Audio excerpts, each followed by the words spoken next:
Hello everyone, welcome back to our channel and very good morning to all of you. I Suchirana welcomes you in this current affairs session of 16th September 2020.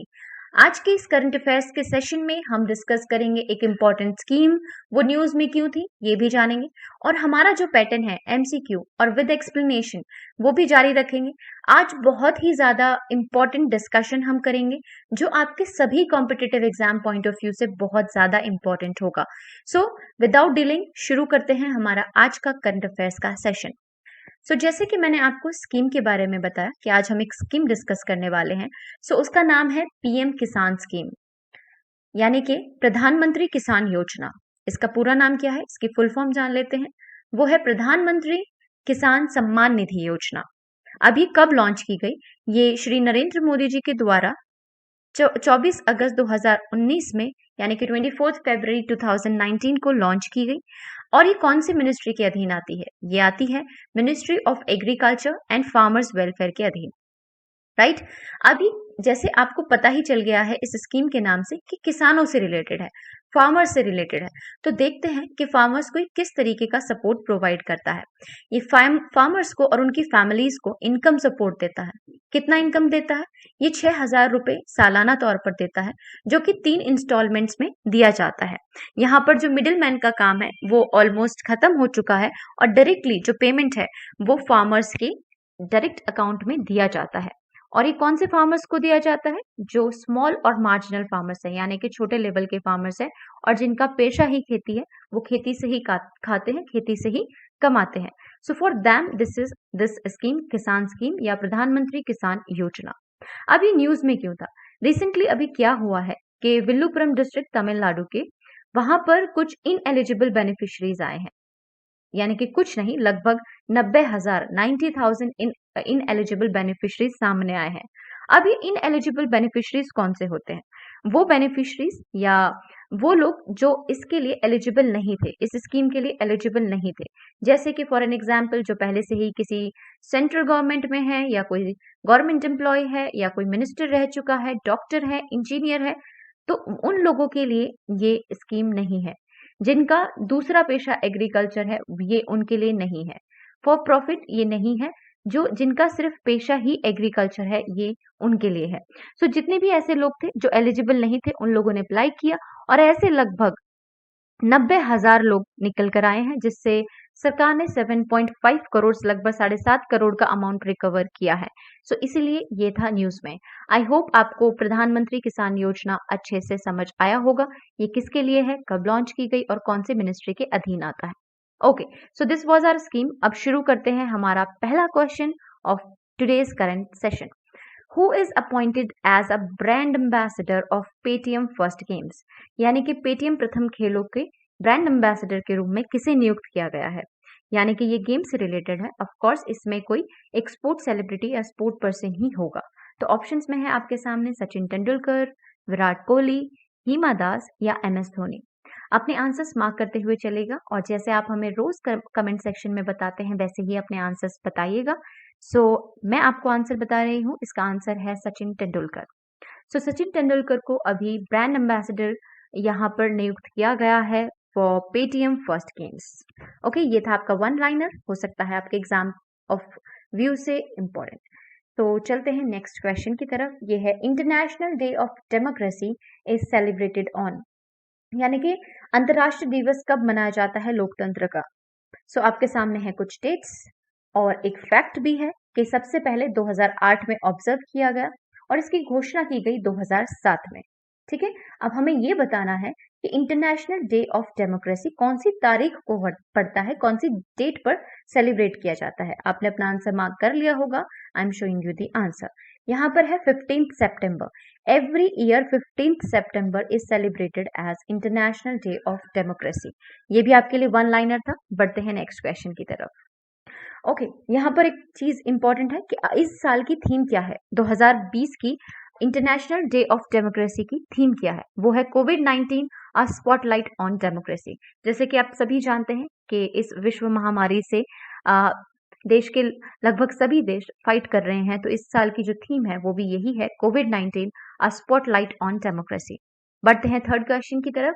और ये कहता है which country has been elected as a member of United Nations Commission on Status of Women, कि किस देश को महिलाओं की स्थिति पर संयुक्त राष्ट्र आयोग के सदस्य के रूप में चुना गया है। आपके ऑप्शंस हैं इंडिया, चाइना, पाकिस्तान या बांग्लादेश। सो अपना आंसर मार्क कीजिएगा। आई am showing you the answer and the answer over here is India. अभी हाल ही में क्या हुआ है कि यूएन की एक बैठक के दौरान जब कमीशन के लिए सदस्य की एक्चुअली वोटिंग हुई, तो वहां पर 3 देश जो थे वो नॉमिनेटेड थे, जैसे कि इंडिया था, अफगानिस्तान था और आपका चाइना था। ओके, सो यहाँ पर इंडिया को बहुत अच्छा सपोर्ट मिला है 54 कंट्रीज से, और चाइना को वहां पर हाफ ऑफ द सपोर्ट भी नहीं मिला है, वेरएज अफगानिस्तान को भी अच्छा सपोर्ट मिला है। चाइना वहां पर 50% भी वोट्स नहीं ले पाया और वो बहुत बुरी तरीके से हार गया। इसी के साथ जो इंडिया है वो उसको सदस्य चुना गया है संयुक्त राष्ट्र का, यानी कि यूनाइटेड स्टेट्स के कमीशन ऑफ वुमेन का, राइट। और इसी के साथ अब इंडिया जो है वो उसका मेंबर रहेगा, इस कमीशन का मेंबर रहेगा फ्रॉम 2021 टू 25, यानी कि 2021 से लेके 25 तक भारत इसका सदस्य रहेगा। ओके, अब जान लेते हैं इस कमीशन के बारे में और ये किसके अधीन आता है।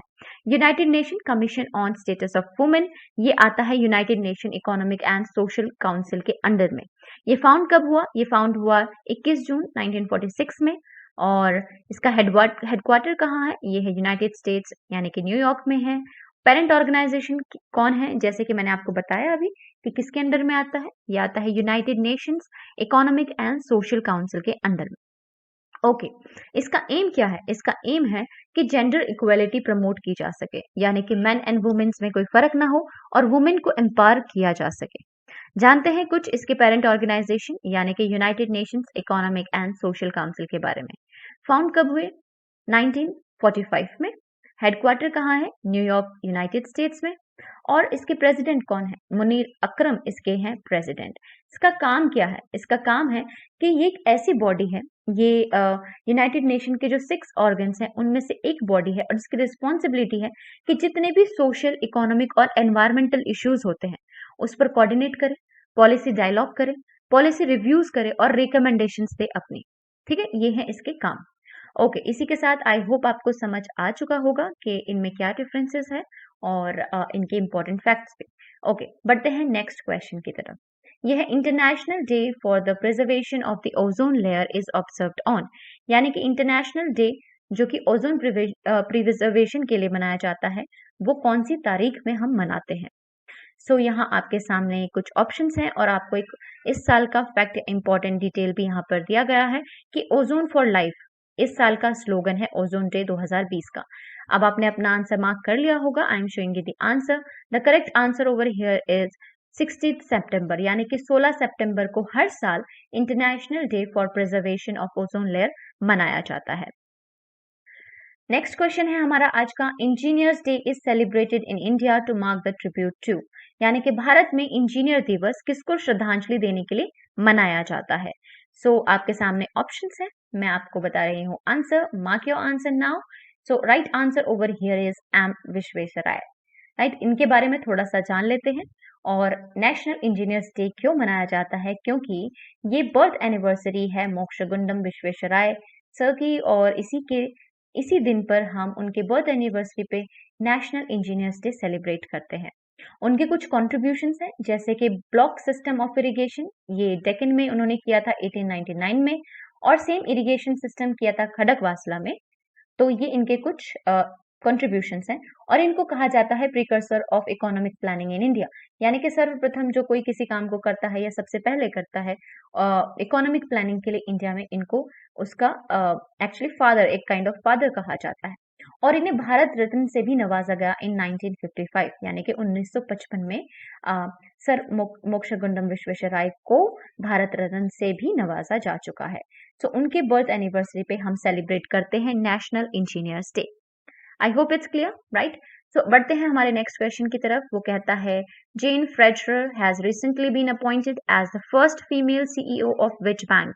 जेन फ्रेजर को हाल ही में किस बैंक की पहली सीईओ के महिला सीईओ के रूप में नियुक्त किया गया। आपके सामने सिर्फ 2 ही ऑप्शन हैं। सो आप अपना आंसर मार्क कीजिए। I am showing you the correct answer. So वो है सिटी ग्रुप। सिटी ग्रुप ने हाल ही में जेन फ्लेचर उनकी पहली महिला सीईओ के रूप में नियुक्त किया गया है। ओके, बढ़ते हैं नेक्स्ट क्वेश्चन की तरफ, which says who has been appointed as the executive director at World bank.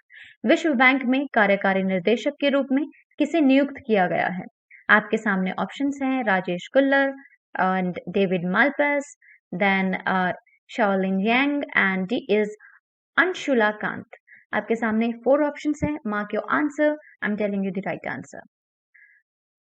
सो राजेश कुल्लर को यहाँ पर executive director at World Bank नियुक्त किया गया है, उनको सिलेक्ट किया गया है। ये रहे हैं फॉर्मर आईएएस, ठीक है। सो इनको अभी एक एग्जीक्यूटिव डायरेक्टर वर्ल्ड बैंक में इनको नियुक्त किया गया है। अगर हम बात करें वर्ल्ड बैंक की, तो वर्ल्ड बैंक के प्रेसिडेंट फिलहाल कौन है? वो है आपके डेविड मालपास, राइट। सो कुछ वर्ल्ड बैंक के बारे में और कुछ उसके इंस्टीट्यूशंस के बारे में थोड़ा सा आज जान लेते हैं। ये आपके सभी एग्जाम पॉइंट ऑफ व्यू से होता है important. So pay attention and let's begin. So world bank की अगर हम बात करें, इसका हेडक्वार्टर है आपका यूनाइटेड स्टेट यानी कि वॉशिंगटन डीसी में है, यूनाइटेड स्टेट्स में। प्रेसिडेंट कौन है? जैसे कि मैंने आपको बताया, डेविड मालपास। पेरेंट ऑर्गेनाइजेशन कौन है? Of course World Bank group ही इसका पेरेंट ऑर्गेनाइजेशन है। ओके, इसमें कितने मेंबर्स हैं? टोटल 189 कंट्रीज हैं आईबीआरडी में और 173 कंट्रीज हैं आईडीए में। ये है शॉर्ट, लेकिन मैंने इसका आपको फुल फॉर्म दिया हुआ है। इसके बारे में भी हम इंडिविजुअली डिस्कस करेंगे अभी थोड़ी ही देर में। वर्ल्ड बैंक क्या काम करता है? एक्चुअली वर्ल्ड बैंक एक फाइनेंशियल इंस्टीट्यूशन है। जैसे कि इसके नाम से ही पता चलता है कि बैंक है, तो फाइनेंशियल इंस्टीट्यूशन है जो लोन्स देता है, ग्रांट्स देता है गवर्नमेंट्स को। किनकी गवर्नमेंट्स को? जो पुअर कंट्रीज हैं उनकी गवर्नमेंट्स को लोन मुहैया कराते हैं या ग्रांट्स देते हैं, जिससे कि वो अपने देश में तरक्की कर सकें और जो गरीबी है उसको हटा सकें और डेवलपमेंट कर सकें, ठीक है। इसके 2 इंस्टीट्यूशंस हैं, जैसे कि international bank for reconstruction and development और दूसरा है इंटरनेशनल डेवलपमेंट एसोसिएशन। अभी इसके बारे में थोड़ा थोड़ा जान लेते हैं, ठीक है। ये है international bank of reconstruction and development. इसका हेडक्वार्टर भी है वॉशिंगटन डीसी में।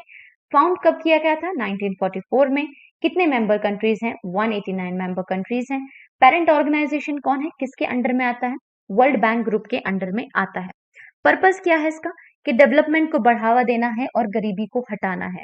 यहाँ पर ये जो लोन प्रोवाइड करते हैं वो मिडिल इनकम कंट्रीज के लिए करते हैं, यानी कि बेसिकली डेवलपिंग कंट्रीज के लिए करते हैं जिनका मिडिल इनकम है, जो बहुत ज्यादा गरीब नहीं है, ऑलरेडी जो डेवलपिंग फेज में है, उनको यहाँ पर लोन्स और ग्रांट्स दी जाती है, राइट। सो ये सारे फैक्चुअल हैं, इसमें आपको कुछ समझने की जरूरत नहीं है, सिर्फ आपको पूरा मेमोराइज करना है, आपको याद करने की जरूरत है कि कहाँ पर हेडक्वार्टर है, कब फाउंड किया गया और कितने मेंबर्स हैं, पर्पस क्या है, राइट। बढ़ते हैं हमारे नेक्स्ट, इसी के सेकंड इंस्टीट्यूशन की तरफ, जो है वर्ल्ड बैंक का सेकंड इंस्टीट्यूशन।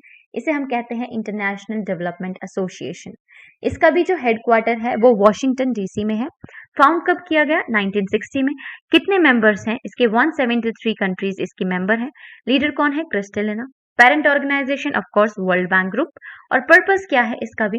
कि डेवलपमेंट को बढ़ावा देना और पुअरिटी को कम करना। अब ये किनको लोन्स देते हैं? ये देते हैं जो पुअरेस्ट कंट्रीज होती हैं वर्ल्ड की, उनको लोन्स और ग्रांट्स यहाँ पर दिए जाते हैं। So I hope this is clear to everyone और यहाँ पर किसी को कोई कंफ्यूजन नहीं होगा। आपको एडिशनल डिटेल्स मिल चुकी होंगी और आपको पीडीएफ भी दिया जाएगा through our Telegram channel. So just go and download Telegram और join our Telegram channel and download your PDF. So thanks for today watching our video. आपने बहुत कुछ आज सीखा होगा। अगर आपको वीडियो पसंद आए so like it, share it, and do not forget to subscribe this YouTube channel. So thanks for watching us again. We will see you in other educational videos.